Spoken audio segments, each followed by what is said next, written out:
Fala pessoal, tudo bem? Estamos aqui hoje no estúdio da Marketing Black, né, para a gente falar um pouco sobre a Black Running, né, a gente falar um pouco sobre as corridas que a gente está fazendo aqui. E hoje a gente trouxe um convidado especial para tirar várias dúvidas, porque a gente fala que a organização de corrida, né, é algo simples, mas ao mesmo tempo demanda de vários detalhes. E esses detalhes também são detalhes técnicos, né, detalhes de lei, detalhes de segurança. E hoje a gente trouxe aqui, né, um convidado especial, né, o diretor do Departamento de Corrida de Rua da Federação Paulista de Atletismo, né, Rafael Silva. Seja muito bem-vindo, Rafael.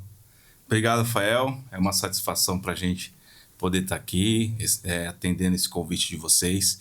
Para a federação é muito importante esse canal, porque abre um diálogo direto, né, com vocês, organizadores, com o público de corrida, os atletas, os treinadores. Então, é uma satisfação e a gente faz questão de estar presente aqui. Espero poder esclarecer algumas dúvidas e mitos que a gente tem visto aí na corrida no estado de São Paulo. Legal. Rafael, cara, pra gente é muito legal ter você aqui, né, porque a gente está no interior, né, organizando corridas, e Itapetininga sofreu essa evolução de percepção do que precisa, não precisa. O permit em si, que é a permissão para a gente organizar a corrida de rua. Por que ele é necessário? Né? A gente organiza, a gente sabe. Eu queria que você falasse, né, nas suas palavras, por que o permit é necessário para a gente organizar um evento, né, uma corrida de rua, né, falando de corrida, uma corrida de rua. Sim, falou bem. Itapetininga é uma região que cresceu muito o número de provas, né, nesses últimos 3 anos aí. Então, já tem um calendário constituído, tem o apoio da prefeitura junto à federação, à Secretaria de Esportes. Então, assim, tem surgido bastantes eventos aqui, novas empresas organizadoras, a empresa de vocês da Backrun e outras que tem aqui na cidade e região. A federação tem atuado junto a esses organizadores e as provas com a emissão do permit. E respondendo a tua pergunta, a importância do permit é exatamente no sentido de, primeiro, o cumprimento da legislação, né? Hoje nós temos 2 legislações que estabelecem a obrigatoriedade do permit, o artigo 67 do Código de Trânsito, né? E o artigo 153 da Lei Geral do Esporte. As duas legislações são federais e determinam a obrigatoriedade do permit para a realização de eventos de corrida em vias públicas. Se eu não tiver o permit, eu organizo ou não consigo organizar? O que isso me impede? Vamos supor, eu quero fazer um evento, de uma corrida de rua. Se eu não tiver esse permit, eu não faço? Ou eu posso fazer? Não, se você fizer um evento sem o permit, você vai estar descumprindo a legislação. Legal. E aí você poderá responder por judiciário. Hoje a federação tem o departamento jurídico que está atuando para se fazer cumprir essa legislação.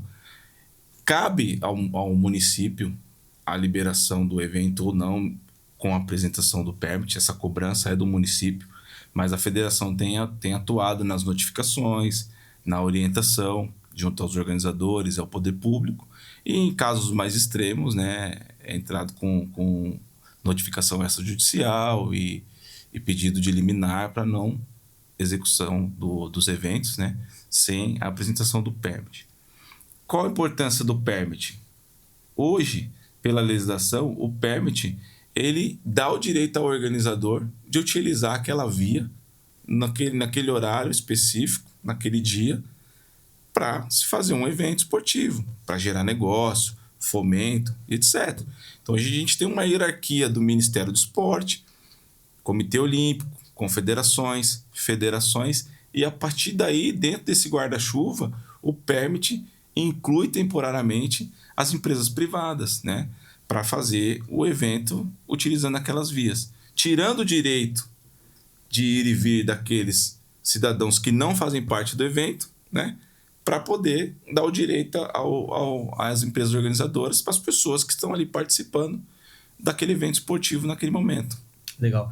E o permit para retirar é caro? Qual que é o valor que isso daí, na visão de vocês? Tem um preço? Como que funciona para tirar um permit? Tem um preço. A percepção, o caro ou não depende da percepção e do valor que você agrega a isso. Veja, hoje o permit da federação, ele assegura tecnicamente a sua empresa e o seu evento. Né? Existe uma verificação técnica do Departamento de Corrida de Rua que vai estabelecer se aquele evento Se aquele projeto que você está executando ali na via pública, ele tem condições técnicas de ser realizado, se ele está atendendo ou não com as normativas. E isso traz uma segurança para você, empresa, e para o atleta que está participando, né? Então, qual é o valor disso? Ele é caro? Ele não é? Vai da sua percepção. Hoje, a gente tem, pela norma 7 da CBAT, o valor de R$ 4.500 que estabelece o teto da cobrança do permit. Mas, na resolução da federação, a gente tem um mecanismo de cobrança que vai desde o valor mínimo, que é R$ 450, até o teto estipulado pela confederação, que é 4.500.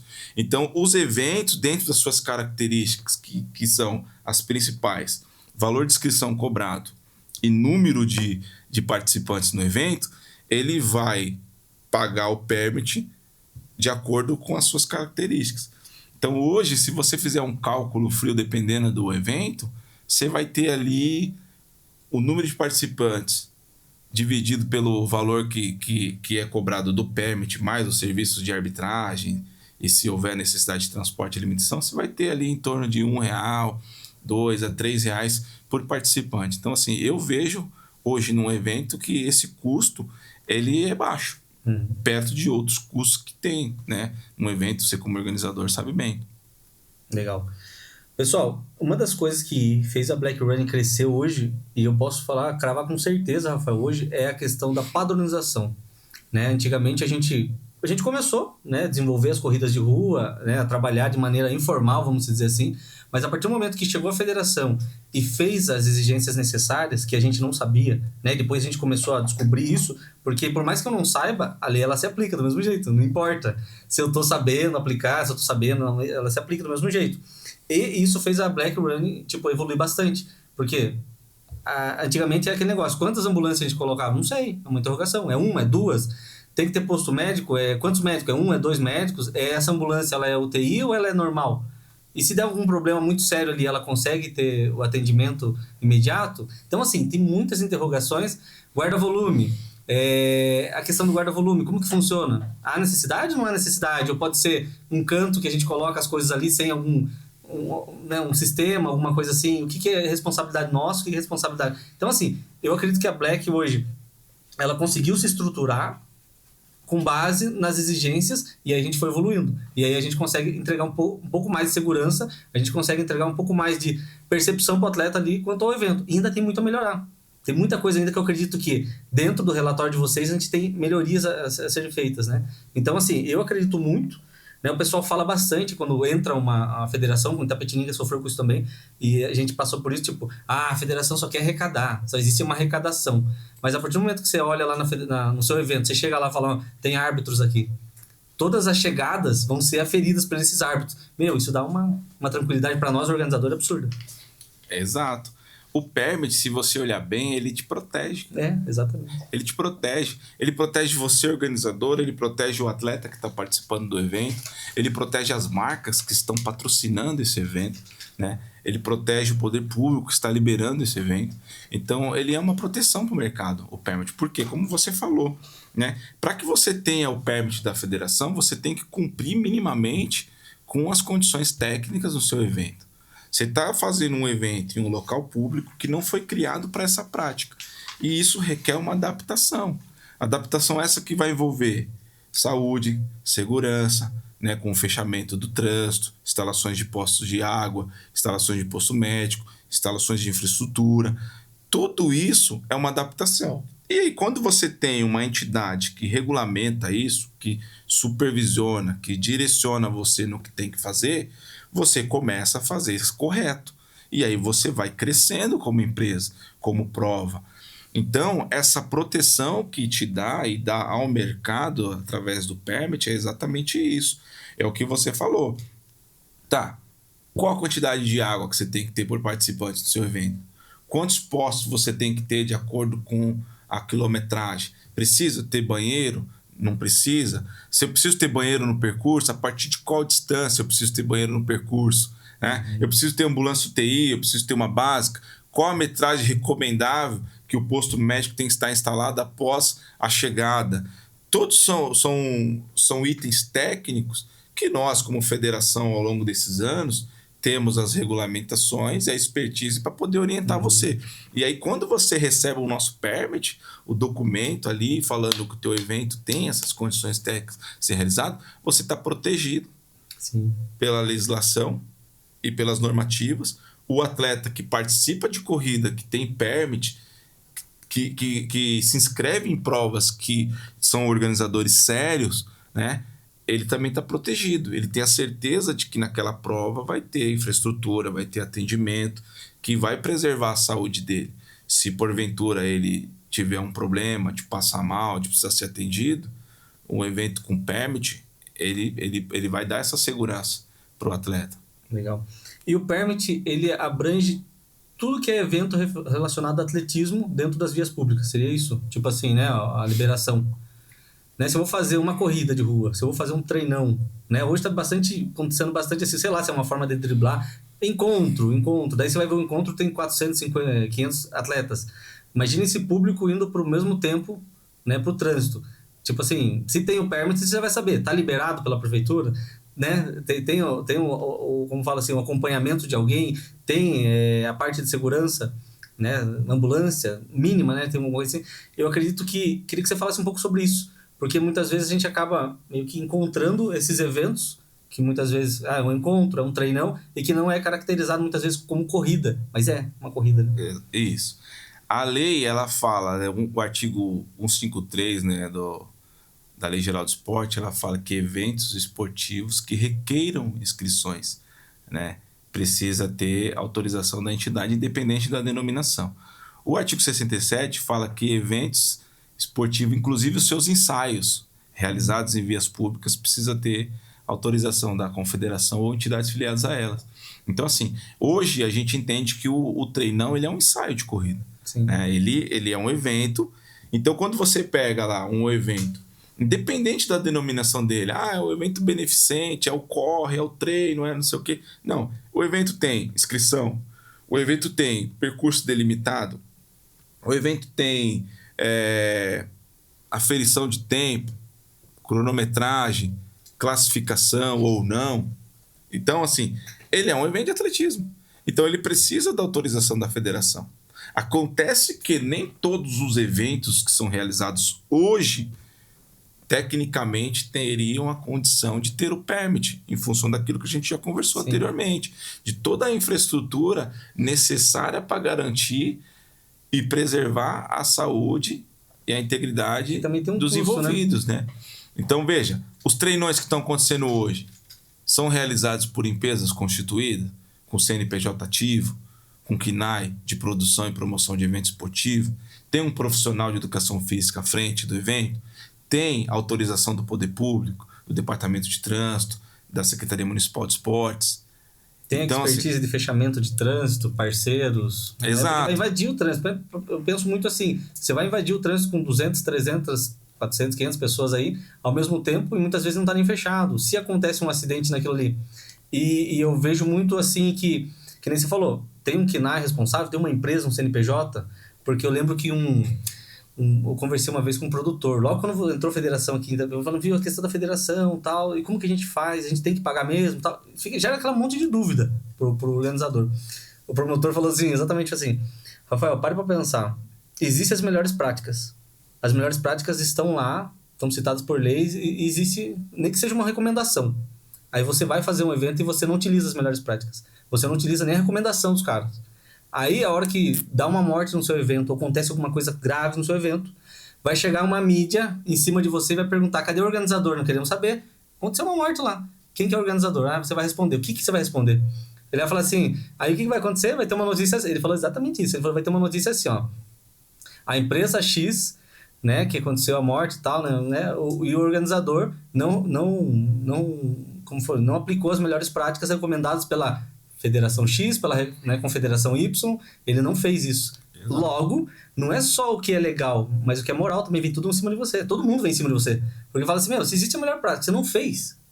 Exato. Então, assim, todo mundo, você vai ser julgado por todo mundo, Rafael. Quando a gente vai se dispor a fazer algo, a gente tem que pensar, tem que fazer um planejamento amplo. e pensar em tudo que pode acontecer. Sim. De bom e de ruim. Só que às vezes a gente não quer pensar no de ruim porque a gente fala assim, não vou atrair essas coisas. Não. A gente tem que pensar no que pode acontecer, né? É como você for fazer algo na empresa como, por exemplo, segurança do trabalho. Um segurança do trabalho, ele entra no ambiente de empresa, ele vai olhar ali, pensar no que pode dar errado, para ele poder chegar e orientar o funcionário, orientar a empresa às boas práticas. Então a gente precisa ter isso, né? Se você faz um evento descumprindo uma legislação, se você faz um evento sem infraestrutura, se você faz um evento sem a regulamentação necessária da tua empresa, por exemplo, né, para poder fazer aquela atividade, tudo isso pode parecer simples, mas na hora que dá o problema, aí que a gente vê. É que ele falou, a mídia vai chegar lá e vai falar assim, ó, segundo a Confederação, sei lá, Brasileira de Atletismo, era necessário para um evento como esse, não sei, X staffs. Aí pega lá o cara falando na entrevista. Nós tínhamos 5, 6 staffs, tal, não sei o quê. Tipo, obviamente que você vai ser julgado. O que eu escuto muito lá, mas eu tenho ambulância, eu tenho lá. Tá, tudo bem. Aconteceu um problema lá. Quem vai relatar de que aquela ambulância ou atendimento aconteceu ali naquele exato momento, sem a presença da federação, representada pelos árbitros?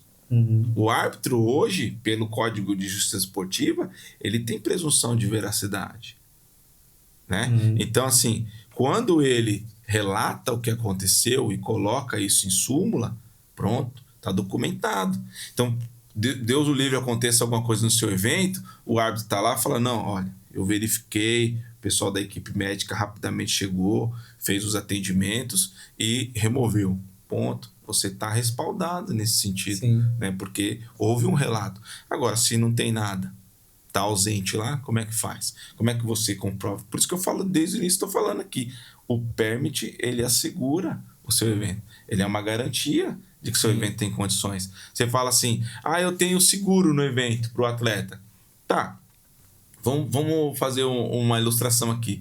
Você é habilitado, certo? Você comprou um carro. Quando você vai tirar o seguro do teu carro, a seguradora não pede a tua habilitação. Ela pede os documentos do carro. Agora, quando você vai abrir um sinistro, a primeira coisa que a seguradora fala é quem era o condutor, da habilitação dele. Aí você fala assim, mas você não me pediu a habilitação quando eu fechei o seguro? Não, por quê? Porque é condição da legislação que o condutor seja habilitado para conduzir o veículo. Eu não preciso falar isso. Então, assim, para você fazer um evento, pela legislação, você tem que cumpri-la. Então, você fala, eu tenho seguro, mas não tenho permit. Na hora que você tiver que abrir um sinistro, a seguradora te pedir o permit, toda a documentação, não adianta você falar, não tem, não precisava, ninguém me falou nada que precisava. Então, assim, não pode alegar desconhecimento nisso, né? Principalmente uma pessoa jurídica. Legal. Bom, pessoal, esse assunto do permit é muito legal, é muito interessante, né? Tem várias formas, mas o que está pegando bastante hoje são essas novas regras, né? Da federação, da confederação, a norma 7 e tudo mais. Queria que você falasse um pouco pra gente, né? Que tá todo mundo assim falando, mas eu queria ouvir de vocês, assim, da federação, tipo assim, o que é de fato, o que é regra, né? Fala muito sobre o guarda-volume, né? Que é a responsabilidade agora do organizador. Fala também sobre a questão do número de peito, a questão de classificação, de premiação geral. Vai acabar a premiação, né, por categoria? Vai acabar mesmo ou não vai? Pois é, a gente tem escutado muita coisa aí, cara. É que assim, as regras elas sempre existiram, né? A gente tem lá as regras de competição que sempre foram estabelecidas ali no livro de regras do atletismo. A norma 7 hoje é a principal norma que pauta os eventos de corrida de rua. Você consegue encontrar facilmente lá no site da confederação. Aí a gente tem outras normas que são complementares, no caso da norma 12, que estabelece as idades mínimas para participar dos eventos de corrida. Nós temos a norma 9, que fala sobre a participação dos atletas, que fala da participação dos atletas estrangeiros. A gente tem a norma 10, que fala sobre medição oficial de percurso, enfim, uma série de normas. Acontece que hoje, Rafa, o que está acontecendo? A corrida, ela está popularizada, ela está bastante popular, assim, isso é bom, o crescimento. Então as pessoas estão comentando muito sobre corrida. E esse fomento, esse comentário aí de corrida nas redes sociais, nas assessorias e tudo, começam a surgir essas dúvidas. Poxa, eu não sabia que tinha essa regra. Sempre teve? Sempre teve, né? E agora, sim, claro que a gente começa a fazer umas melhorias e adaptações de acordo com o que o mercado está pedindo. E a norma 7 da CBAT, ela sofreu algumas mudanças importantes. Agora em maio, né, no início de maio, teve atualização. E por conta dessas atualizações surgiram as dúvidas, né, que a gente tem visto aí. Então, bom, partindo, né, do que você falou primeiro, sobre a questão do guarda-volume. A norma 7, ela só simplesmente deu luz a uma obrigatoriedade do organizador que já existia. A gente já vinha com relatos de empresas que sofreu punições jurídicas e do PROCON e de ter que indenizar um participante no guarda-volume. Então, assim, isso já existia nos bastidores. É que o pessoal não divulgava muito, mas já existia. Aí o que a norma 7 fez? Pô, vamos atualizar e vamos deixar agora, claro, para o organizador que é responsabilidade dele, sim. Então ele precisa fazer um controle melhor de guarda-volume, um fluxo mais restrito ali, para que ele tenha a garantia de que o pertence do participante ele vai estar assegurado ali, né? Porque ele vai ter responsabilidade. É aquilo que a gente falou, não sabia. Sim. Beleza. Mas alguns já estavam sofrendo nos bastidores isso. Então agora você sabe, tá lá na norma, ó, é responsabilidade sua como organizador garantir. E aí o atleta também ter as responsabilidades dele, entendeu? Então ele deixou claro isso na questão do guarda-volume. Uma outra polêmica que está acontecendo é com relação a essa diferenciação, né, do público competitivo e do público participativo. Veja, com o crescimento de corrida que a gente tem tido aí exponencial, né? A gente, 2024, a gente, com permit, foram 754 corridas. 2025 saltou para 1.310. E agora, nesse primeiro 7 meses, a gente já cresceu 89%. Então, você vê que está crescendo muito o número de corridas. Consequentemente, o número de atletas de elite que nós tínhamos hoje, ele não dá conta dessa quantidade de provas. Então, tem feito com que atletas amadores, né, entre aspas, nas palavras assim, atletas amadores, eles estejam nos pódios dessas provas. Porque a gente tem poucos atletas de elite que conseguem dar conta da quantidade de corridas que a gente tem. Hoje, lá na federação, um final de semana fraco, a gente tem 35 corridas. Fraco. Entendeu? A gente chegou a ter 55 corridas. Então, assim, não tem atleta de elite para todos esse tipo de prova. Só que todas as provas hoje, por essência, ela tem classificação dos 5 primeiros, classificação da faixa etária e etc. Então, assim, esse aumento fez com que os atletas hoje, que estão nas suas assessorias ali, o atleta que é médico, advogado, o outro que é pedreiro, o outro que é psicólogo, que treina esportivamente, melhora o seu desempenho. Hoje, ele está nos pódios dessas corridas. Ele tem um desempenho ali mediano para mais, ele está no pódio dessas corridas. E aí tem surgido o quê? Como as regras de competições sempre existiram e as regras servem para quê? Para trazer equidade de competição, garantir que eu, você e o nosso amigo esteja equiparados ali e somente diferenciando a nossa performance esportiva, né? As regras existem para isso. Faz com que o atleta seja hoje desclassificado por utilização de auxílio externo, por pacing, por colocação de número de peito, por corte, etc. E aí esse atleta que era amador, que está nesse pódio e que foi desclassificado por alguma questão de regra, ele fale, pô, mas eu não sabia, eu sou amador, eu sou participativo, você vai tirar o meu prêmio, você vai tirar meu direito de subir no pódio e etc. Então, assim, o que a norma fez? Essa atualização. Ela fez o seguinte, beleza, a partir de hoje, vamos fazer assim, ó.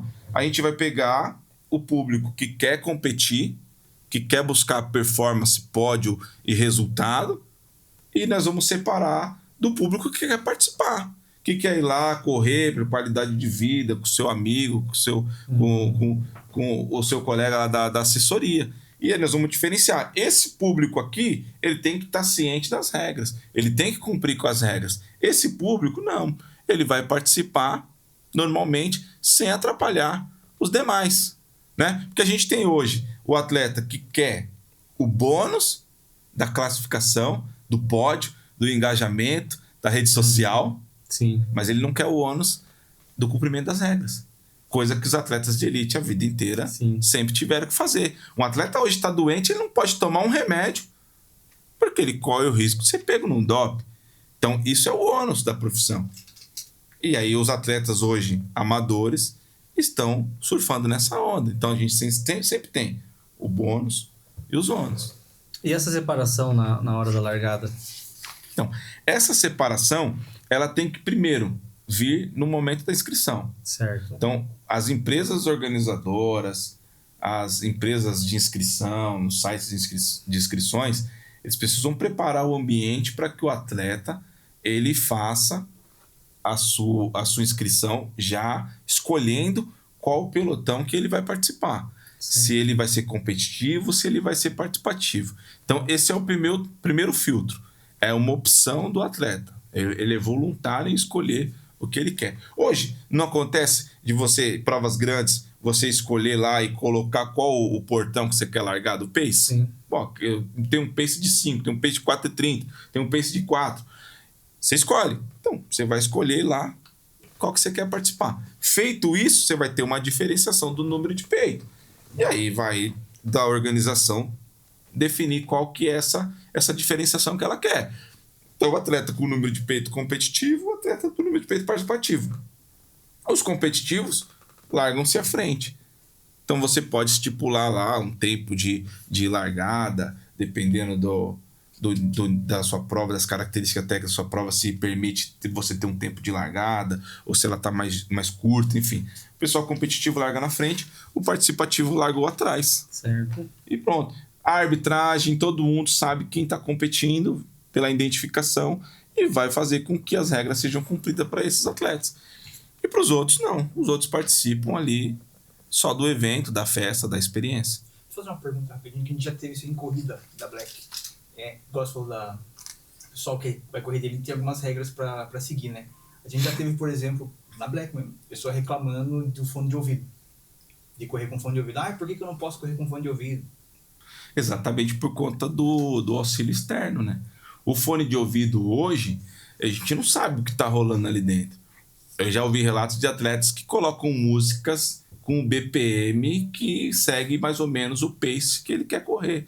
Hoje tem músicas que fazem isso. Então ele põe uma playlist lá, isso motiva ele a correr. Eu não sei se ele está recebendo algum auxílio externo de um treinador falando sobre a vantagem que ele está com relação aos outros competidores, se ele está a 300, 100, 30 metros, se ele tem que manter, enfim, não sabemos. Esse cara que quer ir com fone de ouvido, por exemplo, ele ia no participativo. Ele ia no participativo. Ele vai lá atrás, ele não está concorrendo a nada, ele vai ter o tempo dele a nível comercial publicado para saber qual foi o desempenho dele, mas ele não está concorrendo a nada. Né? A questão do número de peito, né? O pessoal tá usando aquele cintinho, né? Que coloca o número de peito para baixo, tá? O pessoal fala que o número de peito é no peito, né?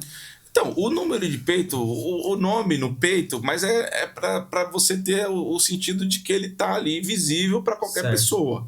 O problema do cintinho é que o número ele fica ali num movimento de pernas e às vezes ele acaba virando para trás, ele sobe o número, ele fica inelegível. Então, dependendo do momento em que o árbitro está ali na hora da chegada ou na moto, o lado que ele passa, ele não consegue ver, ele não consegue fazer uma anotação. Isso prejudica, né? Se eu tiver que parar para ir lá para falar, eu posso perder um outro atleta que está num outro momento. Então, assim, a colocação, a fixação do número de peito, ele precisa estar visível ali no peito. Você não pode gerar dúvida para arbitragem. Não pode gerar dúvida para arbitragem, porque o número de peito, ele é a tua identificação na prova. Ele é o teu RG na prova. Né? É como se você tivesse hoje uma habilitação, o RG, rasurado. Aí você vai apresentar para o policial rasurado, o que o policial vai falar? Pô, ele vai te punir. Fala só, não pode. Tomar uma multa aqui. O número de peito na corrida é a identificação do atleta. Se o atleta está inscrito, qual o nome desse atleta, no banco de dados os dados dele, é isso. Então, você tem que estar com ele o tempo todo visível, para a pessoa já olhar e saber quem que é quem você é na prova, se é o número 1000, se é o número 500, enfim, tem que estar visível. Então, o árbitro é quem faz essa verificação ali durante a prova, o percurso, chegada. Se ele entender que não está visível, perdi aqui, ele vai te desclassificar, que a regra estabelece isso. Legal. E a arbitragem dentro de um evento, né, de corrida, por exemplo, ali, ela tá ali para classificar e desclassificar, entender o contexto em si e ajudar ao, como falou, o pódio, né, a estabelecer o pódio, né, seja 5 primeiros, 3 primeiros e tudo mais. Mas, por exemplo, o dono, o organizador da prova, não tem como desclassificar ninguém, né? Não. A presença do árbitro no evento é o que torna o evento oficial. Certo. Né? O departamento de corrida de rua faz uma análise prévia do evento, entende e tal, emite a documentação. Mas quem oficializa de fato o evento é a presença do árbitro representante. É ele que tem toda a autonomia ali no evento e a decisão do cumprimento das regras. Então ele vai fazer essas verificações. Se é um árbitro que está no percurso, na função específica ali do percurso, ele vai verificar auxílio externo, pace, corte de percurso ou não, conduta antidesportiva, se eu empurrei um atleta, se eu não empurrei, se eu puxei ele, enfim, se o atleta pegou alguma água, alguma coisa fora da estação, se ele levou algum tipo de vantagem com relação aos demais. Esse é o ponto. Certo. Então o árbitro vai fazer essa verificação no percurso. O árbitro de chegada, ele vai fazer a anotação, né, para garantir de que o número X passou. E se esse número X era homem ou se era mulher. Porque hoje acontece de emprestar o número para o coleguinha. Né? E às vezes o coleguinha era uma mulher, correu um homem que tem um desempenho melhor, enfim, atrapalha todo o pódio. Então o árbitro faz isso. Além de toda essa parte federativa de cumprimento de regras e classificação dos resultados, a equipe de arbitragem, através do seu coordenador, faz a verificação técnica do evento. Então, hoje ele vai compor um relatório que ele vai olhar o desenvolvimento da prova, a infraestrutura, os postos de água, se atendeu, se não atendeu, se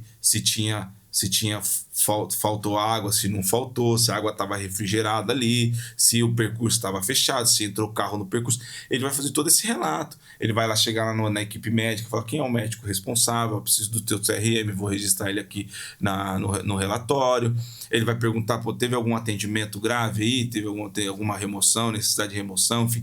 Tudo ele vai relatar na prova. E aí a segurança, depois que você vai receber esse relatório e ele vai estar publicado também no site da federação para qualquer um ver como foi a sua prova. Então é a sua segurança. Então essa é a função do árbitro ali no evento. Né? E é só ele que pode, respondendo a sua pergunta, é só ele que pode desclassificar e classificar. O organizador não pode. Se o árbitro falar, tá desclassificado, e o organizador falar assim, não aceito, esse organizador ele vai responder no TJD. Um desacato ali da decisão do árbitro. Se o árbitro desclassificou de forma errada, o atleta tem até 30 minutos para fazer o protesto. Até após a publicação do resultado, o atleta tem 30 minutos para fazer o protesto pelas regras. Esse protesto ele pode ser verbal, ele pode ser formal, através de um pagamento de uma taxa de $100 e constituição do júri de apelação.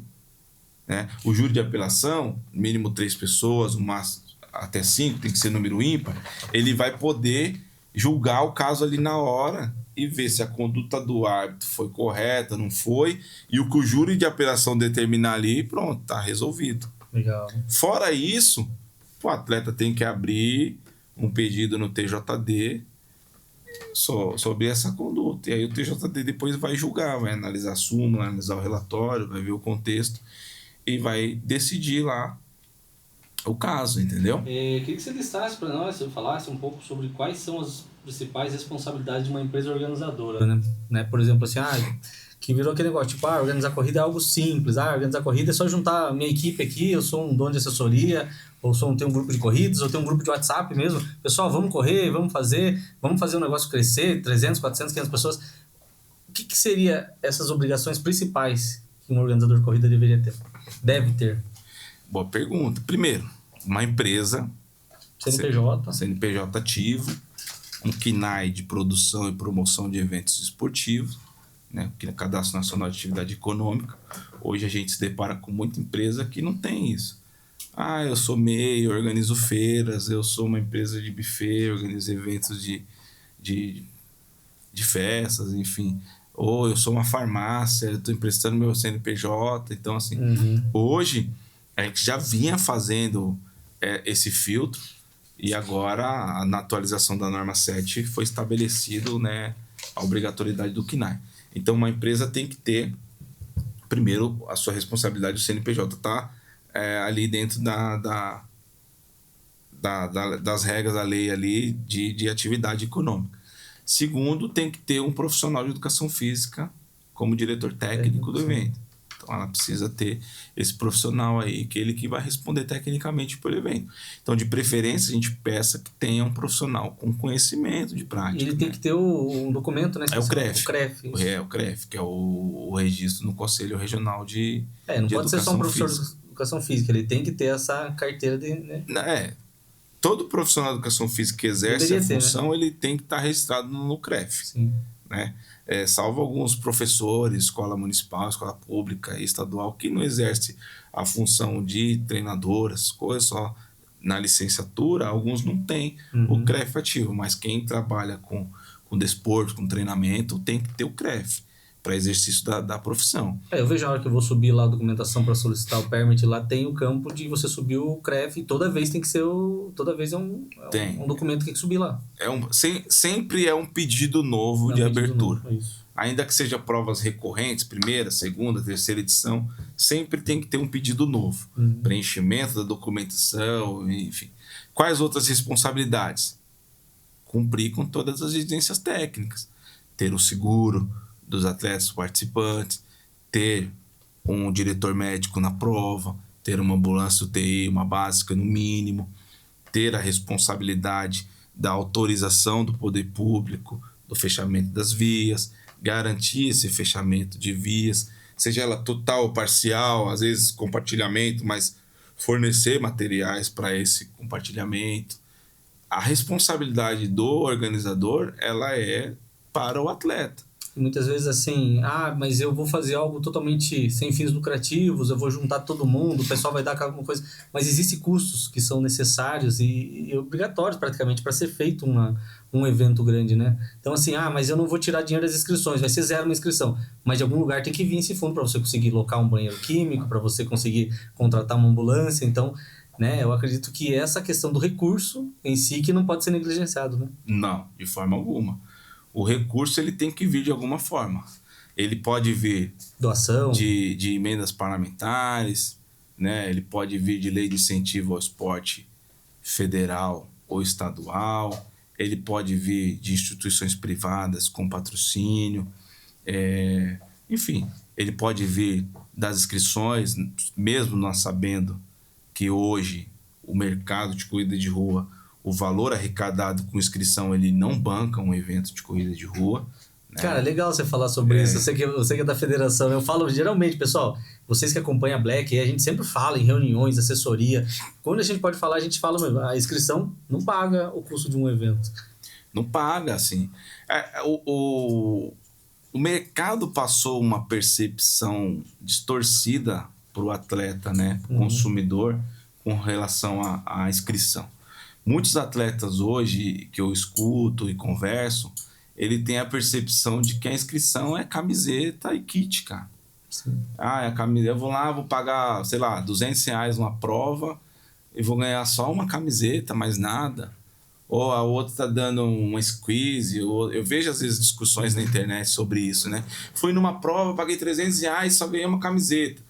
Aí o outro fala assim, vai lá na prova do supermercado, porque você ganha um kit com um monte de produto e tal, não sei o que, participa dessas provas. Então, assim, a percepção hoje dos atletas é que o valor da inscrição é kit, e não é. A gente conversou aqui sobre tudo, aqui, até o momento, de infraestrutura na prova.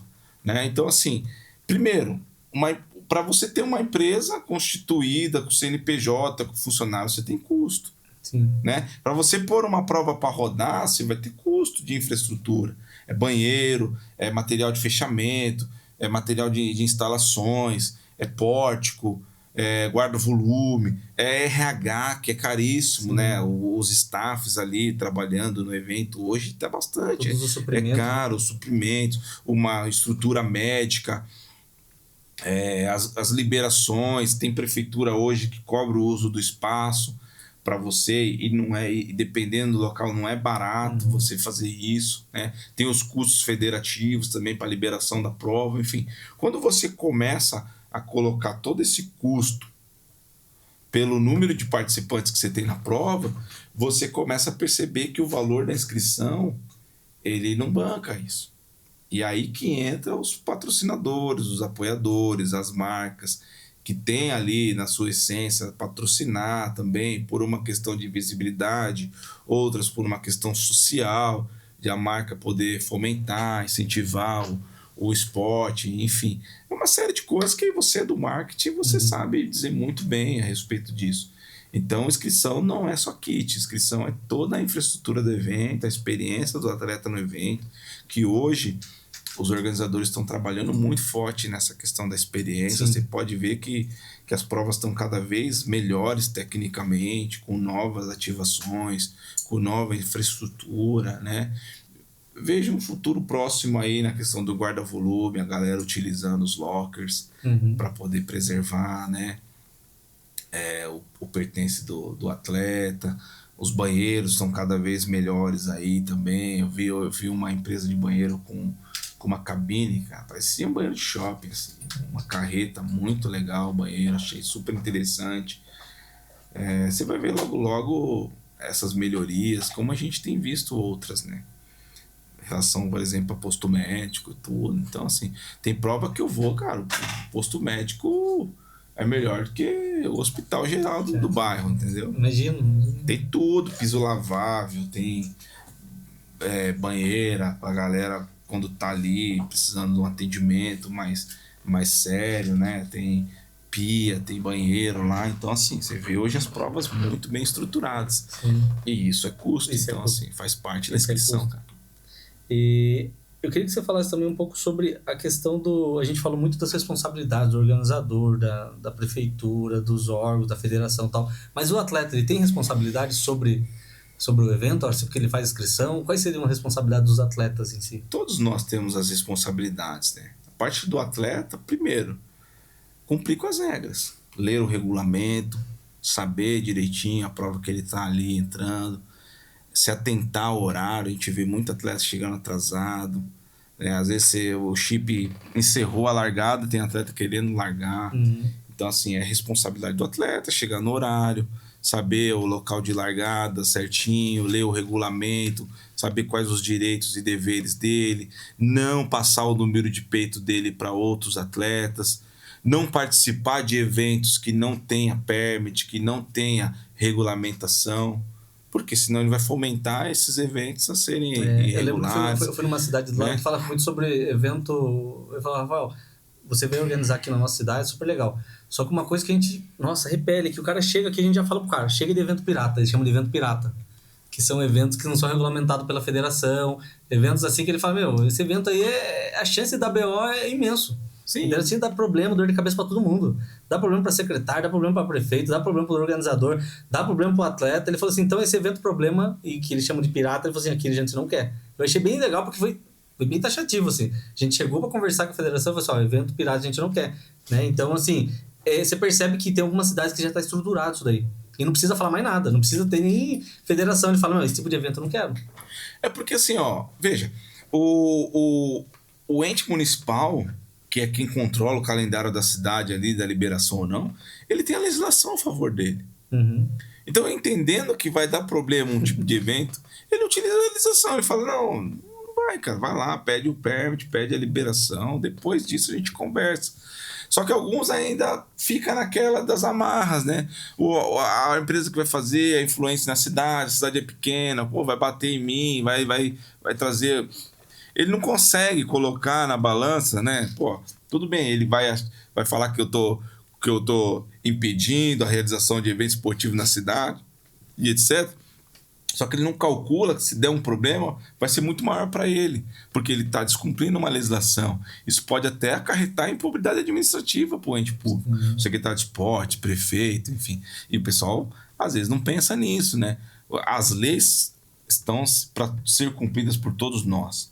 Cabe ao poder público fazer o cumprimento dessas leis, né? Então, ali, a Secretaria de Esportes, o Departamento de Trânsito, eles são os primeiros a fazer cumprir essa lei.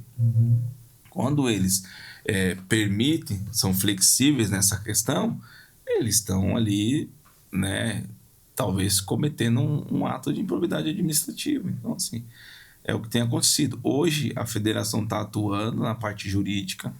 A gente tem um setor de fiscalização, verifica, identifica as provas, faz uma comunicação inicial. Depois, não havendo resposta, retorno, a gente faz uma comunicação ao Poder Municipal e até chegar na extrema, que é a parte jurídica. E a gente já tem hoje mais de 30 mandados de segurança, decisões liminares contra empresas e prefeituras, estabelecendo o cumprimento da legislação e a obrigatoriedade de tirar o permit. Então, assim, tivemos que chegar nesse ponto extremo e a gente tem avançado. A gente tem tido sucesso aí porque o judiciário está entendendo que trata-se de uma lei. Sim. E precisa ser cumprida. A lei precisa ser cumprida. Agora, querendo ou não, se a gente gosta ou não, se a gente é a favor ou não, é uma outra discussão. Mas a gente tem que cumprir. Legal. Cara, vamos para os mitos e verdades aqui sobre algumas coisas. Gostei disso daqui que foi colocado. Se a prefeitura autorizou, o permit não é necessário? É mito. É mito ou é verdade? É mito. Mito. É mito. A prefeitura, ela cuida da gestão ali do viário, do calendário, né? Essa parte do município ali, né? Se tem um evento chocando com outro ou não. A federação cuida do aspecto esportivo e técnico. Então, uma coisa complementa a outra. Legal. O permit, ele é apenas uma taxa? É mito. Mito. O permit, ele é a segurança do organizador, das marcas e dos atletas no evento. Um evento que tem permit é um evento que tem condições de ser realizado. Legal. Vou fazer uma corrida pequena. Não precisa cumprir regras? Uma corrida pequena? Precisa. Toda corrida tem que cumprir regras e ter uma infraestrutura mínima. Porque a gente acha, minha corrida é pequena, vou fazer uma corridinha menor aqui e tal. Eu preciso cumprir todas as regras, eu preciso de tudo, perto e tudo mais. Precisa. O dimensionamento dos materiais, ele é de acordo com a quantidade de participantes. Então, assim, ele precisa cumprir. Meu evento é totalmente beneficente e está automaticamente isento de todas as exigências do permit? É mito também. Alguns órgãos públicos isentam as suas taxas quando é necessário. O nosso permit, a gente tem na nossa resolução a obtenção de descontos e isenções, tem que atender os critérios, a gente tem. O ano passado foram mais de 100 eventos que a gente ofereceu desconto e em alguns casos, isenções. Então, isso é mito. Legal. Relógio GPS comprova que o percurso está errado? Não. O que vai determinar um percurso aferido corretamente é uma oferição oficial pelo medidor credenciado, pela WA, pela confederação. E aí requer um protocolo de medição, tem um aparelhinho específico que coloca na bicicleta. Esse é o único modelo hoje validado no mundo para garantir de que o percurso teve a metragem, certo? E o resultado ser homologado. Os demais mecanismos são auxiliares, né? O GPS tem variação, dependendo da região, de sinal, dependendo do modelo, enfim.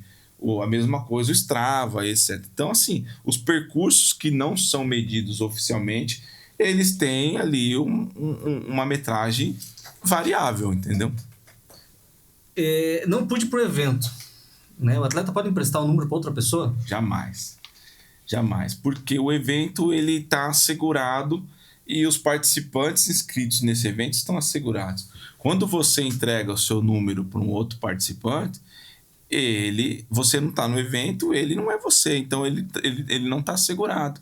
E na questão esportiva, dependendo dos casos, ele atrapalha demais, né, na classificação dos resultados e tudo. Então, assim, hoje algumas empresas e algumas plataformas de inscrição, um determinado período antes, permite você fazer a troca, né? Outras estão estabelecendo isso ali no momento da entrega de kit. Mas é raro, esses casos são raros. Então, assim, a gente recomenda, não deu, machucou, bom, infelizmente tu vai perder a inscrição ali e não entrega o número para outro. Todo corredor que tiver com número com fone de ouvido, ele vai ser desclassificado de carro? Não necessariamente. É como a gente falou aqui. Se o atleta hoje, se a prova tem, e a norma ela hoje não está como uma obrigação, ela está como uma recomendação, essa divisão de competitivo e participativo. Se a prova tiver o competitivo e participativo, quem está no competitivo não pode correr com fone. Quem está no participativo corre. Se a prova não tem isso hoje, ela é como as que estão acontecendo no geral, os atletas que estiverem com fone de ouvido, estiverem brigando para pódio, faixa etária, qualquer tipo de classificação de prêmio, ele pode ser desclassificado. Os outros que estão mais lá para trás, não. Legal. Rafael, tem mais alguma mensagem que você acha que deve passar para a gente aí, para os organizadores, para os atletas, uma mensagem da federação? Que você acha assim, puxa vida, eu acho que essa é uma mensagem final aqui que deve ficar aqui de tudo que a gente conversou. Sim, eu gostaria de falar para vocês, organizadores, os atletas, que assim, o permit da federação, o objetivo da federação é o fomento do atletismo no estado de São Paulo, né? E você, organizador, quando faz um evento com permit, atleta, quando você participa de um evento que tem permit, vocês estão contribuindo diretamente para o atletismo paulista, né? Por quê? Porque a federação é uma instituição sem fins lucrativos que fomenta o esporte.